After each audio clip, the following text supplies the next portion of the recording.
And prior to this, my girlfriend, she's never ever done any research online regarding the devil. She doesn't look at that stuff. All she does is meditate.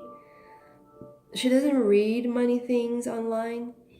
But all the stuff that she tells me of her own experience, it's stuff that I would have touched upon or read somewhere else or heard online, and it fits.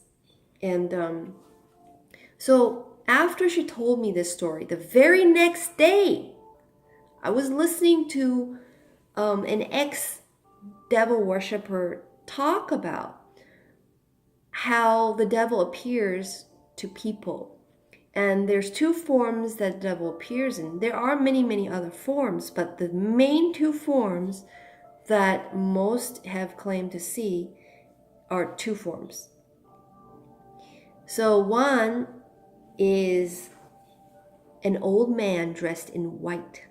And the image is that this old man is so feeble or just looks so weak that he needed it almost like he couldn't walk because he was weak. That and he was dressed in all white. That was what what I found online in my research. And the other image was that he appeared as a dragon. So these are the two images, but it really depends on who's watching him or who's looking at him. If he senses fear in you, he will use that to his advantage and appear as a dragon to scare you. But if he senses that you have no fear in him, of him, then he will appear as a feeble old man in white. And I'm just so surprised because this was the next day after she told me what her experience was with the devil, that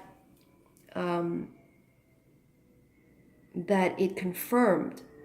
And she told me herself that she had no fear while it was happening. She just kept pedaling, but it was like the image of this whole thing was superimposed on the physical life. So duality, it was like both dimensions existed at the same time. Even though she's pedaling, and I'm like, did you stop? Did you talk to him? Is it, were you standing there? What happened? She said, no, she's pedaling the whole time on her bicycle. And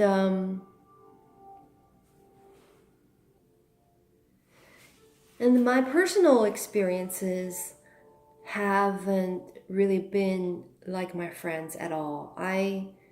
There were moments in my physical life where I remember that I really liked one of the YouTubers named Bashar, and he channels the gray hybrid, and he talks about meditation and gives us some insights. And I remember one time I was at a conference, an event, one of those spiritual events, and his name was added onto the list of presenters at the very last minute.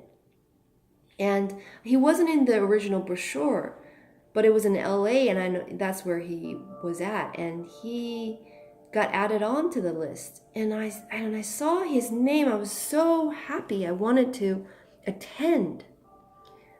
And so I saw that it said 9 o'clock. That's when he is attending, and I wanted to show up at 9, and I went there 10 minutes earlier. But when I got there at the room where he's presenting, he was talking already, and he was finishing up. And it was like something had done something so that I couldn't see the time that he was presenting. And I swear that this was, I feel that something had intervened because I really wanted to see him. And then when I got up close and I said, it's just 10 minutes left, can I come in and just hear what he's got to say for the last 10 minutes?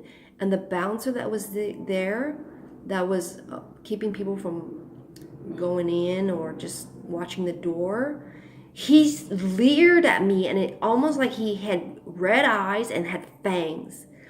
And I never felt that kind of a vicious energy from any bouncer in my life. And it just left such an impression on me, and making me ask myself, what's going on? Number one, why did I miss? How did my eyes not see the right time? How did I miss, instead of 9, that it started at 8? How did I miss it? And that didn't, and then why was I, it's almost like he just, and then I got the information that the people who were inside were going to be taken up, like into another realm of existence when the rapture comes. Or it just felt like they were getting people to believe in them, and then to be taken up into another dimension. I don't know where I got that, but I just had that all of a sudden. And then I asked the creator. At the time, I spoke with the creator sometimes, but not often. But that was just sort of the beginning. And when I asked the creator, show me who you want me to see, because obviously you don't want me to see Bashar, and I didn't know why. But I said, well, who do you want me to see? And instantly, as soon as I finished that question, I was handed a flyer. And right at that moment, there was a class starting.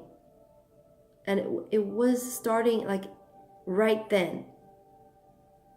And it wasn't an actual time. It was something like perhaps like 3:15. That's when it starts. It wasn't like 4 o'clock or 3 o'clock. It was just right then, at that moment, there was a class starting right now. And then I went there, and the guy says, he talked about hypnosis, and how we can use that to treat ourselves and to heal ourselves. And he said he wanted to show us what his world was like. So he said just to feel it as he projects his world onto our reality. And as soon as he said that, I smelled a perfume, like just from the front, because there was about 60 people in that room. It's quite a large room, but the people in the front, I could feel a traveling aroma of someone's perfume invade into my nose, and it almost like it had a direction, like it radiated out from the center of the stage where the teacher was speaking, and it radiated out from him, and then it passed through me.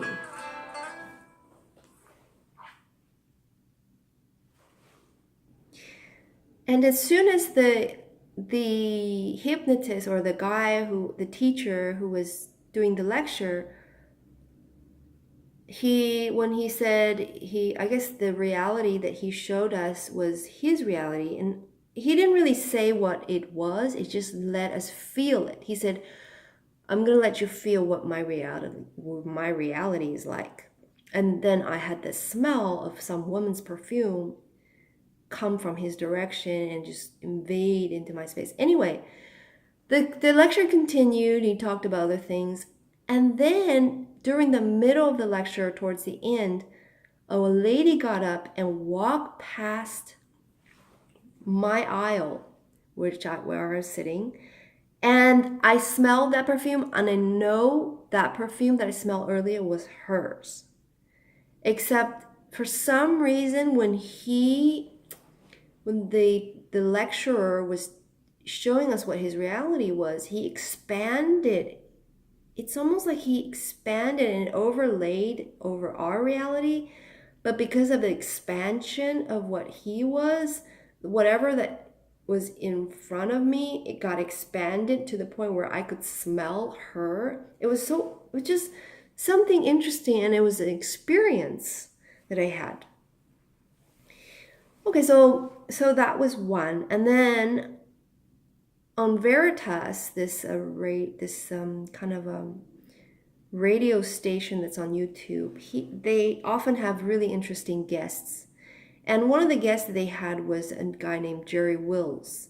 And Jerry Wills is a man who went to the Amazonian ancient sites, and he actually disappeared physically into another dimension in front of 5 other people and his wife that were surrounding him and saw this happen.